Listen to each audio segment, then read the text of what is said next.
We've got a fun couple of guests in studio this morning. So he was the winner of season 10 of America's Got Talent and known for his crazy puppet stand-up, performing at Stars of Comedy at Harrah's through till tomorrow.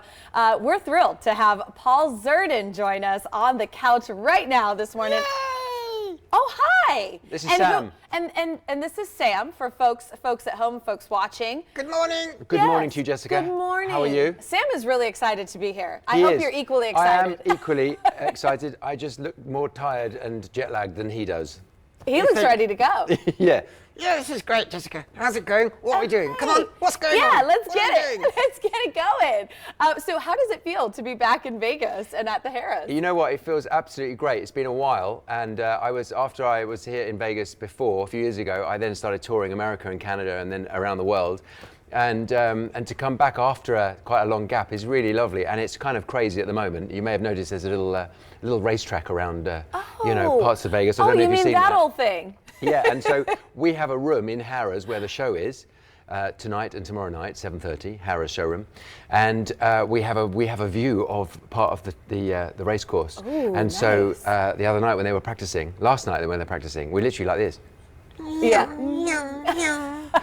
And I thought actually we're quite lucky to have a view because it's that's quite a ticket. Yes. Well, for fans who are very familiar with your work and also for new fans that you might have, what can people expect when they're coming to this show and who can they expect to see? Well, I'll take it from here. Really? Yes, Jessica, it's me, and me. No, that's not true. We have your grandpa Albert. Oh, yes, Albert. Yes, Albert is 98 years old.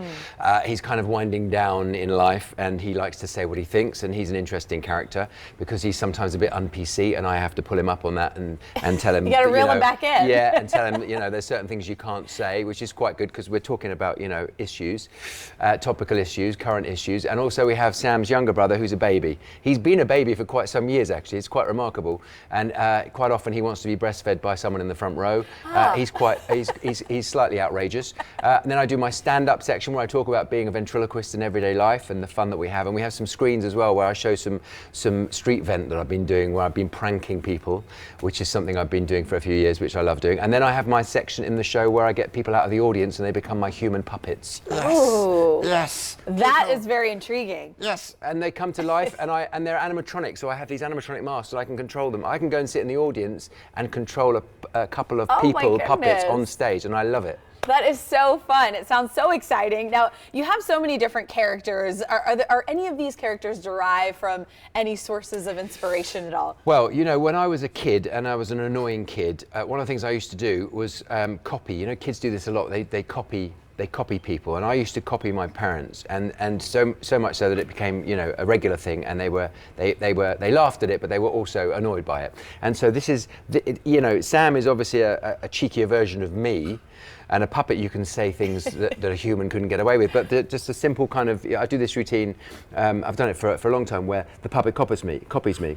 Yes. Yes. Would you stop that? Would you stop that? Please stop it. Please stop it. It's really annoying. It's really annoying. Just stop it. Just stop it. Stop it. Stop it. Look. I'm warning you. You stop it. stop it. You know how kids do that. Yes. And so I love people watching. I love observing. I have a niece and a nephew, and they give me so much inspiration for the show. And the show is constantly evolving, constantly changing.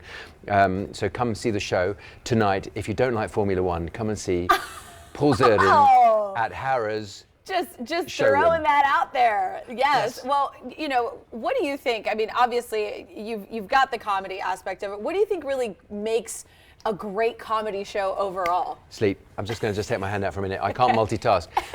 It's important to have audience interaction, especially with stand-up comedy, and so there is quite a lot of involvement with the audience. Nothing horrible, just fun, and I like to pick on people with the puppets, and I get grown-ups, grown people, men and women talking to the puppets and having a conversation, and I love the fact that they will actually, go along with it, and we'll have conversations. Yeah. And also, I think it's important to be just fun. I'm not political. There might be a reference to something that's going on, but it's not political. It's just a fun show, and I think that ventriloquism has come a long way from the old-fashioned, creepy-looking ventriloquist dolls that people get scared by, because the way they've been depicted in TV and film over the years. And I have these Muppet characters, Muppety characters, and I was inspired hugely by Jim Henson and the Muppets and Sesame Street, which is why I have Sam, and I created Sam. Yes, and I'm here. Yes, look. Well, I love Sam and Paul. Thank you so much for joining us. my It's going to pleasure. be a great time. Thank you. People can still get tickets. Yes, go to starsofcomedy.com and you can book to see Paul Zerdin. That's you. That's me at Harrah showroom tonight 7:30 and tomorrow 7:30. Great. Paul Zerdin and his crazy cast of puppet characters are all performing at Stars of Comedy at Harrah's this weekend, and you can get your tickets by visiting starsofcomedy.com.